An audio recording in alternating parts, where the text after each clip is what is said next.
एक आदमी के दो पुत्र थे, राम और श्याम। दोनों थे तो सगे भाई, पर एक दूसरे के बिल्कुल विपरीत।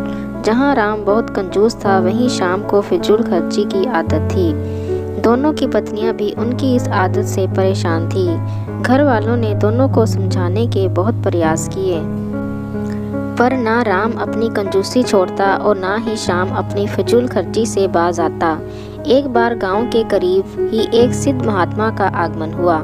वृद्ध पिता ने सोचा क्यों ना उन्हीं से इस समस्या का समाधान पूछा जाए, और अगले ही दिन वे महात्मा जी के पास पहुँचे।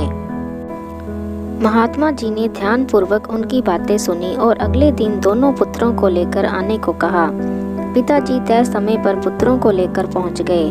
महात्मा जी ने पुत्रों के सामने अपनी बंद मुट्ठियां घुमाते हुए कहा, बताओ, यदि मेरा हाथ हमेशा के लिए ऐसा ही हो जाए तो कैसा लगेगा?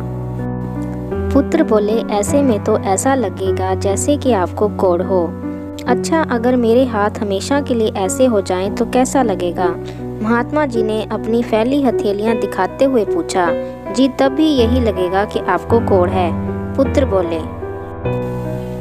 तब महात्मा जी गंभीरता से बोले, पुत्रों, यही तो मैं तुम्हें समझाना चाहता हूँ। हमेशा अपनी मुट्ठी बंद रखना यानी कंजूसी दिखाना, या हमेशा अपनी हथेली खुली रखना यानी फिजूल खर्ची करना, एक तरह का कोढ़ ही तो है।